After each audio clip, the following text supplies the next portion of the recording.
जय हिंद दोस्तों।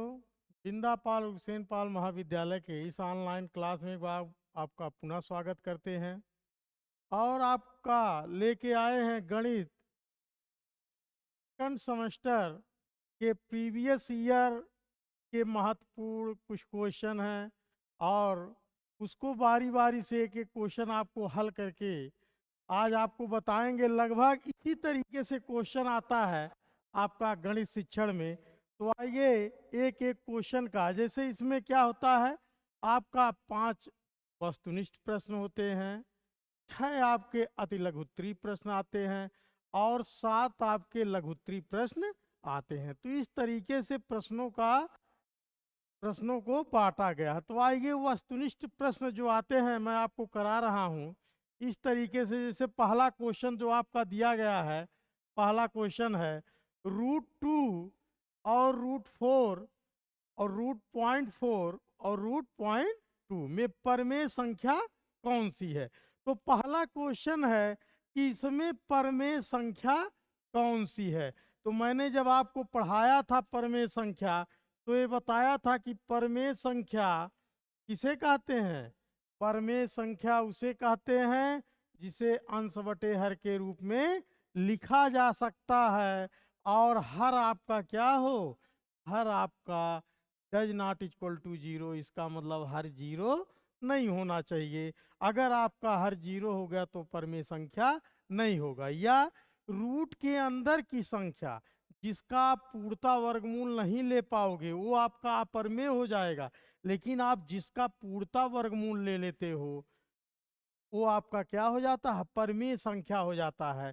तो रूट के अंदर दिया है, तो जैसे √2 का पूर्णता वर्गमूल नहीं ले सकते हो, 1.414 माना जाता है, लेकिन वास्तव में 1.414 इस तरीके से। तो ये शांत नहीं होता है और ये आपका वास्तव में √2 का पूर्णता वर्गमूल नहीं होता है, पूर्णांक में आना चाहिए। इसके बाद जो दूसरा ऑप्शन है √4 को आप जानते हो, इसको लिख सकते हो 2 × 2। इसका मतलब इसका पूर्णता वर्गमूल निकल सकता है और जब पूर्णता वर्गमूल निकल जाएगा तो यही क्या हो जाएगा, इसका आंसर हो जाएगा। तो क्या आंसर इसमें कौन सा सही है, रूट, ये आपका पहला विकल्प है, सिर्फ 4 ही है तो पहला विकल्प आपका यही हो जाएगा। इसके बाद है ये आपका रूट के अंदर -4, तो इसका वर्गमूल 0.2 नहीं होता। क्यों? क्योंकि 0.2 गुणे 0.2, तो जब इसको गुणा करते हो तो आता है 0.04, ना कि 4 आता है, इसलिए इसका पूर्णता वर्गमूल निकल नहीं पाएगा। और ये आपका इसका भी पूर्णता वर्गमूल नहीं निकलेगा, तो आपका कौन सा सही है, ये सही है, √4 आपका इसमें सही है। तो आइए दूसरा क्वेश्चन क्या कहता है। दूसरा क्वेश्चन आपका है, दूसरा है 33.328 में अंक 2 का स्थानीय मान क्या होगा। मैंने जब मैं पढ़ा रहा था उस समय वीडियो में तो दशमलव का स्थानीय मान बताया था कि दशमलव के दाईं तरफ और बाईं तरफ से आपका लिया जाता है। जो इधर आपके दशमलव के पहले जैसे 33 है तो ये आपका क्या है, पूर्णांक है, ये क्या है, पूर्णांक है। और ये 0.32 क्या है, 0.328, ये आपका क्या है, अपूर्णांक है। ठीक, तो यहीं से आपका स्थानीय मान निकाला जाता है। तो अगर ये कहता कि इस 3 का स्थानीय मान क्या होगा तो क्या हो जाता, ये आपका 1 पे है, ये आपका 10 पे है, इसका मतलब 3 × 10 हो जाता 30। तो ये तो आपसे पूछा नहीं है, पूछा है इसमें 2 का स्थानीय मान, मतलब इसका तो 0.3, अगर 3 का पूछता तो 10वें स्थान पे, और 2 का पूछ रहा अगर स्थानीय मान तो क्या हो जाएगा, 2 × 1/100 बराबर 2/100 या 0.3 जीरो। और वैसे आपको एक लाइन में बताए थे, जो दशमलव के बाद पूछा जितने अंक पहले हैं उतना जीरो लिख के आप वही अंक क्या कर दोगे, लिख दोगे, आपका स्थानीय मान क्लियर हो जाएगा। तो इस तरीके से दशमलव का स्थानीय मान निकाला जाता है। यहाँ अगर पॉइंट लगा है, पॉइंट के पहले जैसे आप साधारण पूर्णांकों का लगाते हैं उसी तरीके से दशमलव के बाद वही चीज 10वें स्थान पे है कि 100वें स्थान पे है कि 1000वें स्थान पे है, इस तरीके से उस स्थान का स्थानीय मान, उस अंक का स्थानीय मान निकाला जाता है। तो इस तरीके से इसमें कौन सा ऑप्शन सही है, इसमें आपका ऑप्शन सही है 0.02 है, इसका मतलब तीसरा ऑप्शन आपका क्या है, सही है। चलिए नेक्स्ट क्वेश्चन। नेक्स्ट क्वेश्चन आपका है, कह रहा है 2 के पावर x+1 बराबर क्या है, 16 है। तो कह रहा है x का मान ज्ञात कीजिए। इस तरीके से क्वेश्चन करा, बहुत घातांक का क्वेश्चन है ये, बहुत मस्त क्वेश्चन है। इस तरीके से परीक्षाओं में बराबर क्वेश्चन पूछे जाते हैं। ये 2015 में आपका क्वेश्चन क्या है, पूछा गया है। तो 2 के पावर x+1 बराबर क्या है, 16 है। तो पूछ रहा है x का मान ज्ञात कीजिए। एक चीज ध्यान दीजिएगा, अगर आपका x घात के रूप में है, हाथ में अगर x है तो ये जान लीजिए इसका एक ही तरीका है, आधार आपका क्या होगा, बराबर होगा, तभी उस x का मान निकलेगा। उसको तोड़ना है इस तरीके से कि दोनों का आधार क्या हो जाए, बराबर हो जाए। जब आधार बराबर हो जाएगा तो घात की क्या कर लिया जाता है, तुलना कर लिया जाता है। जैसे 2 के पावर x+1 है बराबर 16, तो इसको भी क्या कर दो, 2 के घात में तोड़ दो। तो 16 का क्या कर दोगे, गुणनखंड कर दोगे। तो 16 का गुणनखंड करोगे, 2 दूनी 4, दूनी 8, दूनी 16, इसका मतलब 2 के पावर 4। तो इस तरीके से लिख दोगे 2 के पावर x+1 बराबर 2 के पावर 4। अब आपका क्या हो गया, आधार बराबर हो गया। जब आधार बराबर हो गया तो आप घात की क्या कर लोगे, तुलना कर लोगे।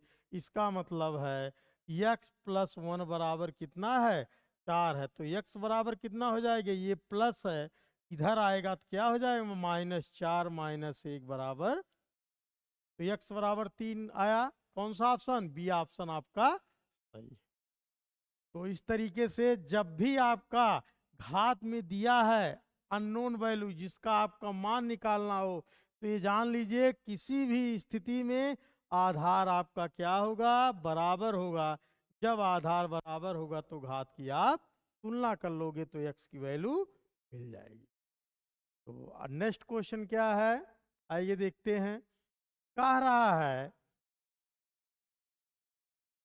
कह रहा है 1/8, 1/8 -3/8 प्लस 2/8 भागा 1/4 गुणे, या का लगा दीजिए अभी, का 1/2। इसको क्या करना है, सरल करना है। कोष्टक तो है नहीं, अगर कोष्टक होता तो मैंने बताया था आपको। कोष्टक कितने प्रकार के होते हैं, 4 प्रकार के होते हैं। कौन कौन से कोष्टक, रेखांकित कोष्टक, छोटा कोष्टक, मझला कोष्टक और बड़ा कोष्टक। और इसी तरीके से कोष्टक कोष्टक को तोड़ा भी जाता है। लेकिन आपको बताए थे चिन्हों का आप किस तरीके से तोड़ोगे। तो पहले आपको बताए थे कि किसको तोड़ना है, का को। क्यों, का के बाद क्या है, भाग, भाग के बाद गुणे, गुणे के बाद धन और ऋण। धन और ऋण में क्रमबद्धता अगर नहीं है तब भी आपका सवाल सही चला जाएगा। लेकिन अगर उसके पहले आपने किसी चिन्हों में अगर क्रमबद्धता नहीं रखा तो आपका सवाल क्या हो जाएगा, गलत हो जाएगा। तो इसी क्रमबद्धता में आते हैं, इस सवाल को सॉल्व करते हैं। तो यहाँ देख रहे हैं, पहले यहाँ का है तो इसको देखते हैं। तो 1/8 माइनस 3/8 प्लस 2/8 भागा 1/4 और का मतलब होता है गुणे 1/2। ये भी गुणा है और गुणे चिन्ह लगा है, उसका भी मतलब गुणा होता है, लेकिन दोनों में अंतर क्या है? का जो होता है वो भाग के पहले सॉल्व किया जाता है, और जो गुणे का चिन्ह लगा होता है वो भाग के बाद सॉल्व किया जाता है। इसी में का और गुणे में यही अंतर है। तो आइए इसको क्या करते हैं गुणे में, तो ये आपका हो जाएगा 1/8, 1/8 माइनस 3/8 प्लस 2/8 भागा 1/8। अब भाग हटाओगे, अगर इसको गुणे के तो अंश हर में चला जाता, हर अंश में चला जाता है। तो इस तरीके से हो जाएगा 1/8 माइनस 3/8 प्लस 2/8 गुणे 8 अंश में चला जाएगा तो 8/1। तो 8 8 क्या हो जाएगा? कैंसिल हो जाएगा, 2/1। अब क्या कर दीजिए, इसका एलसीएम ले लीजिए। तो 8 से 8 में भाग दोगे 1, 1 का 1 में गुणा करोगे 1 माइनस 3 हो गया प्लस 1 से 8 में भाग दोगे 8, 8 दूनी 16। तो प्लस वाला 1 में जोड़ लीजिए तो 16 1 17, 17 में से 3 गया 14, 14/8। 2 से आप इसको काट दीजिए, 2 7 14, 2 चौक 8। तो आपका कितना आंसर आया? 7/4। इसका मतलब कौन सा सही है? सी ऑप्शन आपका सही है, 7/4। तो इस तरीके से अगर सरलीकरण का कोई भी क्वेश्चन आता है तो सब पे यही नियम लगना है। आप का को सॉल्व करोगे, फिर भाग, फिर गुणा, फिर धन, फिर ऋण। चलिए नेक्स्ट क्वेश्चन।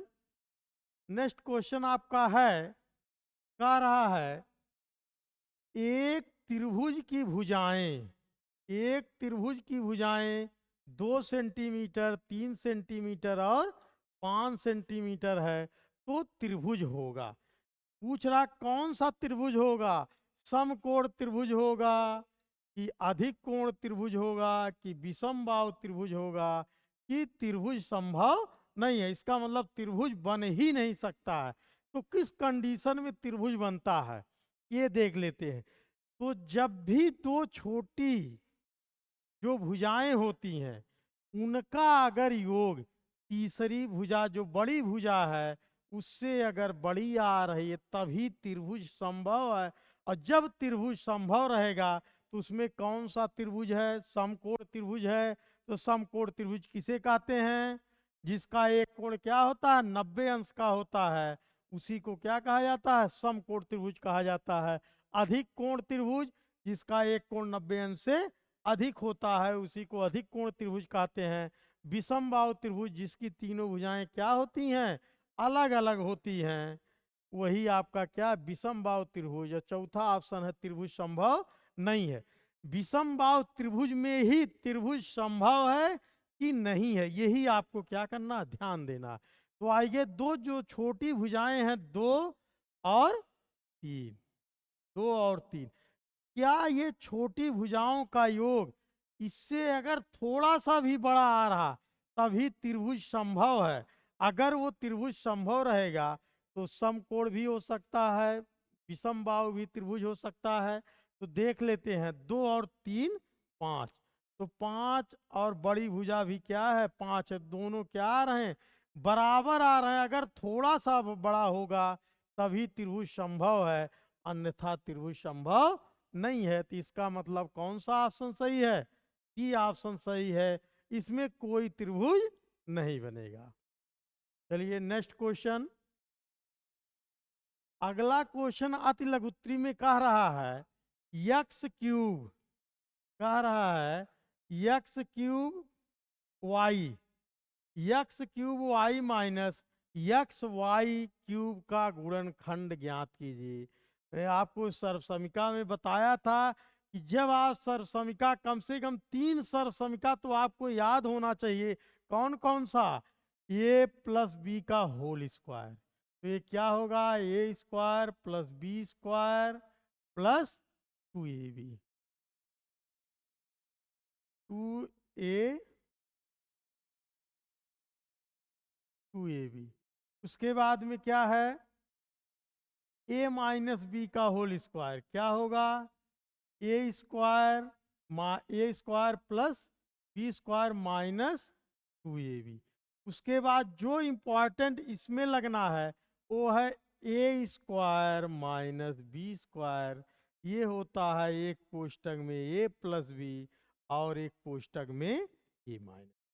तो आप देख रहे हो इसमें, इस क्वेश्चन में यक्स वाई क्या है, दोनों में कॉमन है। तो हम कॉमन ले लेते हैं। यक्स वाई अगर आपने कॉमन ले लिया तो बचा क्या, x square minus y square. अब आपका इस फार्मूले पे लग जाएगा a square minus b square पे, तो नीचे आ जाएंगे यक्स वाई। अब इसको तोड़ दीजिए तो एक कोष्टक में हो जाएगा यक्स प्लस वाई और एक कोष्टक में हो जाएगा यक्स माइनस। तो इस तरीके से इसका गुणनखंड, सिर्फ गुणनखंड के रूप में कहा है तो इसका गुणनखंड रूप क्या हो जाएगा, x y x plus y एक कोष्टक में और यक्स माइनस वाई दूसरे कोष्टक। तो इस तरीके से इसका गुणनखंड रूप हो जाएगा। नेक्स्ट क्वेश्चन क्या है,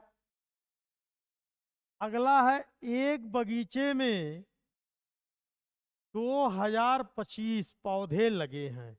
एक बगीचे में 2025 पौधे लगे हैं। प्रत्येक पंक्ति में उतने ही पौधे लगे हैं जितनी बगीचे में कुल क्या है, पंक्तियां हैं। इसका मतलब ऐसे अगर 5 पौधे लगे हैं, 4 या 5 पौधे लगे हैं तो 5 क्या है, पंक्ति भी है। इस तरीके से अगर ये है आपका 5 तो इस तरीके से भी 5 ही आना। तो कह रहा प्रत्येक पंक्ति में कुल कितने पौधे। तो ये जान रहे हो इस तरीके से अगर क्वेश्चन पूछ रहा है उतने ही पौधे हैं जितनी की पंक्तियां, तो इसका मतलब उसी संख्या का उसी संख्या में गुणा। जैसे 2 गुणे 2, उतने ही पौधे हैं जितनी की पंक्तियां। 4 गुणे 4, उतने ही पौधे हैं जितनी की पंक्तियां। मतलब 4 पौधे भी है 4 पंक्ति भी है। तो इस तरीके से इसका क्या निकाला जाता है, तो इसका वर्गमूल निकाल लेते। वर्गमूल आप 2 विधि से आपको बताए थे। वर्गमूल निकालने की 2 विधि है, एक आपका गुणनखंड विधि है और एक आपका भाग विधि है। तो गुणनखंड विधि से अगर आप निकालना चाहते हो तो गुणनखंड विधि से भी निकाल सकते हो। जैसे 2025, 2 से कटेगा नहीं, आप पहले भाग विधि से ही देख लीजिए। गुणनखंड विधि से भी निकाल सकते हो, पहले आप भाग विधि से देख ली। गुणनखंड विधि 2 से आप कटेगा नहीं, 3 से, तो 3 से काटोगे तो 3 छक 18, 2 बचा 22, 3 सते 21, 3 पचे 15। फिर आपका 3 से कटेगा, 3 दूना 6, 3 दूना 6, 1, 3 पचे 15। फिर आपका 3 से कटेगा, 3 सते 21, 1 बचा 3 पचे 15। फिर आपका 3 से कटेगा तो कितना हो गया, 25। उसके बाद 5 से काट दीजिए 5, फिर 5 से काट दीजिए 1। तो ये हो जाएगा। इसमें जोड़ा चलता है कि जोड़ा रूट निकालने के रूट क्या, 2025। तो इसको जब गुणनखंड के रूप में इस तरीके से लिखेंगे, 3 गुणे 3 गुणे 3 गुणे 3 गुणे 5 गुणे 5, तो इस तरीके से है। तो आप इसका जोड़ा का, एक जोड़ा यहाँ कंप्लीट, एक जोड़ा यहाँ कंप्लीट, एक जोड़ा, जो जोड़ा कंप्लीट रहेगा वही आपका रूट से बाहर होगा। इसका मतलब 3 गुणे 3 गुणे 5, तो 3 त्रिका 9 पचे 45 पौधे। मतलब एक पंक्ति में कितने पौधे आएंगे, 45 पौधे आएंगे। और 45 क्या है, पंक्ति। अगर 45 का 45 में गुणा कर दीजिए तो आपका 2025 आएगा। तभी आपका सवाल क्या है, सही। कह रहा उतने ही पौधे हैं जितनी की पंक्तियां हैं। तो 45, एक पंक्ति में 45 पौधे हैं और 45 क्या है, पंक्तियां। तो कोई भी सवाल अगर उतने ही कह रहा है इस तरीके से, तो ये जान लीजिए उसका क्या निकालना है, वर्गमूल निकालना है। तो अगर इसको आप भाग विधि से लगा सकते हो, भाग विधि से 2025 है, तो पीछे से इसका जोड़ा लगाया जाता है। जोड़ा लगाएंगे इस तरीके से, तो जोड़ा है। अब उस संख्या का उसी संख्या में भाग देना है कि वो 20 से ज्यादा ना हो। तो कितनी बार जाएगा, 4, 4 चौक 16, कितना आ गया, ये आप घटाओगे तो 4 आया, यहाँ कितना आ जाएगा, ये 4 है आपका, 4 यहाँ करके 4 दूनी 8, इसको आप जोड़ लेते हो। कितनी बार इकाई पे आप देख रहे हो 5 है, इसका मतलब 5 बार जाएगा। यहाँ 5 रख दीजिए, 5, 5 पचे 25 के 5 और 5 40 2 42। तो इस तरीके से क्या हो जाएगा, कट जाएगा, तब भी आपका आंसर क्या आएगा, 45। उतने ही पौधे हैं जितनी की पंक्तियां। तो आप भाग विधि से भी लगा सकते हो और गुणनखंड विधि से। गुणनखंड विधि लगाने में आपको ध्यान देना रहेगा कि जोड़ा जो कंप्लीट रहेगा वही आपका बाहर निकालना है।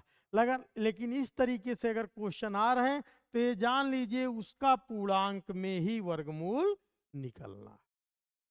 चलिए नेक्स्ट क्वेश्चन आपका कह रहा है, एक वर्गाकार तार का क्षेत्रफल 144 सेंटीमीटर स्क्वायर है। एक वर्गाकार तार का क्षेत्रफल 144 सेंटीमीटर स्क्वायर है। इसे मोड़कर एक आयत बनाया गया है। यदि आयत की लंबाई 16 सेंटीमीटर है तो आयत की चौड़ाई की गणना कीजिए। तो वर्ग का क्षेत्रफल क्या होता है, वर्ग का क्षेत्रफल भुजा स्क्वायर। क्यों, क्योंकि वर्ग की जो लंबाई होती है वही क्या होती है, चौड़ाई होती है। लेकिन आयत में क्या होता है, आयत के आमने सामने की भुजाएं बराबर होती हैं। ये नहीं कि चारों भुजाएं बराबर होती है आयत में, इस तरीके से नहीं है। ये आपका एक वर्ग है जिसकी क्या है, चारों भुजाएं बराबर हैं। ये आपका अगर ये एक भुजा है तो चारों। लेकिन आयत में क्या है, आयत अगर आपने इस तरीके से बना दिया तो ये इसके बराबर है और ये बराबर, आमने सामने की, यही दोनों में अंतर है। आयत और वर्ग में यही अंतर है। तो कह रहा आयत का क्षेत्रफल, आयत का क्षेत्रफल कितना होता है, भुजा स्क्वायर, सॉरी आयत नहीं, वर्ग का क्षेत्रफल क्या होता है, वर्ग का क्षेत्रफल आपका होता है भुजा स्क्वायर। ठीक, तो वर्ग का क्षेत्रफल दिया है 144 बराबर भुजा स्क्वायर। तो जब स्क्वायर ट्रांसफर होता है तो किसका चिन्ह बनाता है, वर्गमूल का चिन्ह बनाता है। ये जान लीजिए जब भी बराबर के दाईं तरफ या बाईं तरफ चिन्हों का बदलाव होता है तो इस तरीके से होता है। अगर प्लस है तो माइनस में बदलता है, माइनस है तो प्लस में, गुणा है तो भाग में, भाग है तो गुणा में, और अगर वर्ग है तो वर्गमूल में, वर्गमूल है तो वर्ग में, घन है तो घनमूल में, घनमूल है तो घन में। तो यहाँ आपका बदल रहा है वर्ग, वर्ग बदलेगा तो क्या आ जाएगा, √144 बराबर भुजा। तो 144 का वर्गमूल कितना आ जाएगा, 12। तो वर्ग की भुजा अगर आप पूछा जाए, वर्ग की भुजा, भुजा कितना आ जाएगा, 12 सेंटीमीटर। करा इसे मोड़कर एक आयत बनाया जाता है। तो आयत की लंबाई 16 सेंटीमीटर है, तो आयत की चौड़ाई ज्ञात कीजिए। तो हमको भुजा से यहाँ मतलब नहीं, अगर पूछता वर्ग की भुजा तो 12 सेंटीमीटर आएगा। करा वर्ग का क्षेत्रफल, वर्ग का क्षेत्रफल बराबर क्या होगा, आयत का क्षेत्रफल, आयत का क्षेत्रफल। वर्ग का क्षेत्रफल उसी को मोड़ के बनाया जा रहा है, इसका मतलब वर्ग का क्षेत्रफल बराबर क्या होगा, आयत का क्षेत्रफल। तो वर्ग का क्षेत्रफल दिया है 144 बराबर, आयत का क्षेत्रफल बराबर क्या होता है, लंबाई गुणे चौड़ाई। परिमाप क्या होता है? 2 ब्रैकेट में लंबाई धन चौड़ाई। तो ये आपका हो जाएगा लंबाई। लंबाई आपका दिया है 16 गुणे, अगर आप आयत की चौड़ाई को x मान लीजिए तो x रख दीजिए। ये 16 कहाँ जाएगा? हर में आ जाएगा, तो x बराबर हो जाएगा 144 बटे 16। 16 नवा 144, तो 9 सेंटीमीटर। तो आयत की चौड़ाई क्या आ जाएगी? 9 सेंटीमीटर। इस तरीके से अगर उसी क्षेत्रफल को मोड़ रहा है तो दोनों का क्षेत्रफल क्या हो जाता है? बराबर हो जाता है। तो एक क्षेत्रफल दूसरे क्षेत्रफल के आप क्या कर देंगे? बराबर कर देंगे। तो आयत का क्या आ जाएगा? चौड़ाई आ जाएगी। चलिए नेक्स्ट क्वेश्चन। कह रहा एक कक्षा में 3x² प्लस 5x माइनस 9 बालक, यों x² प्लस 5x प्लस 4 बालिकाएं पढ़ती हैं। कक्षा में बालकों की संख्या बालिकाओं की संख्या से कितना अधिक है? हल कीजिए। इस तरीके से कह रहा, बालकों की संख्या बालिकाओं की संख्या से कितना अधिक है। तो इसका मतलब ये हो गया कि बालकों की संख्या अधिक है, ये क्लियर है। इस कितना अधिक है ये तो निकालने पे पता लगेगा, लेकिन कह रहा बालकों की संख्या बालिकाओं की संख्या से कितना अधिक है, इसका मतलब अधिक है। वो कितना अधिक है? तो बालकों की संख्या में से बालिकाओं की संख्या आप क्या कर दीजिए? घटा दीजिए। तो बालकों की संख्या क्या है? 3x² प्लस 5x माइनस, इसमें से घटाना है x² प्लस 5x प्लस 4। ये बीज गणित का घटाना है। बीज गणित के घटाना में आप एक चीज ध्यान दीजिएगा, जब बीज गणित का घटाना घटाया जाता है तो चिन्हों को क्या कर दिया जाता है? बदल दिया जाता है। इसका मतलब ये है कि जहाँ प्लस है वहाँ माइनस हो जाएगा, और जहाँ माइनस है वहाँ प्लस हो जाएगा। तो यहाँ रख दीजिए माइनस, यहाँ माइनस, यहाँ माइनस। इसका मतलब यहाँ प्लस था, अगर कोई चिन्ह नहीं दिया है वो प्लस में काउंट होता। तो 3x में से एक x घट जाएगा तो क्या बचेगा? 2x²। जितना प्लस उतना माइनस कैंसिल हो जाएगा, माइनस माइनस जोड़ लिया जाएगा, 9 4 13। तो बालकों की संख्या बालिकाओं की संख्या से कितना अधिक है? 2x² माइनस 13 अधिक है। चलिए नेक्स्ट क्वेश्चन आपका। कह 3 5 x 9 11 का समांतर माध्य 7 है।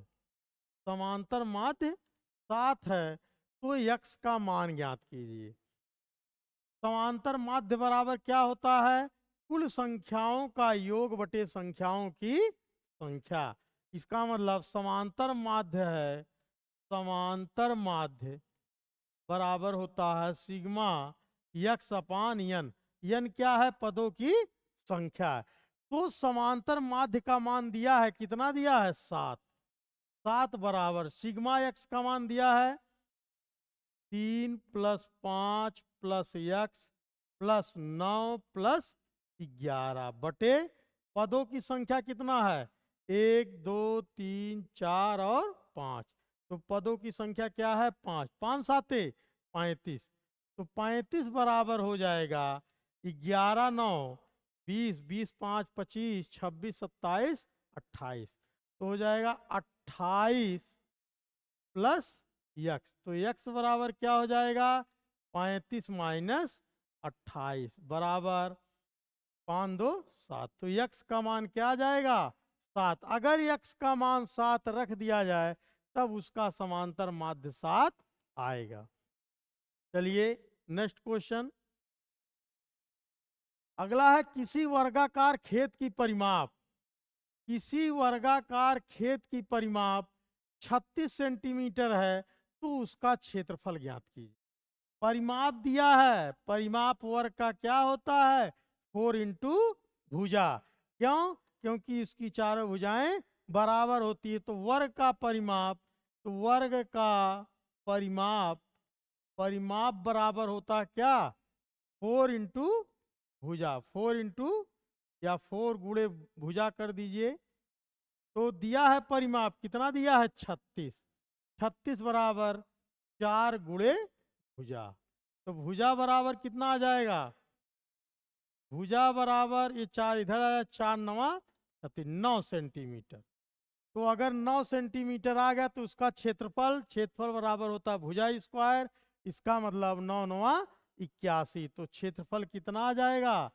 81 सेंटीमीटर स्क्वायर आ जाएगा। क्यों? क्योंकि क्षेत्रफल हमेशा स्क्वायर में होता है।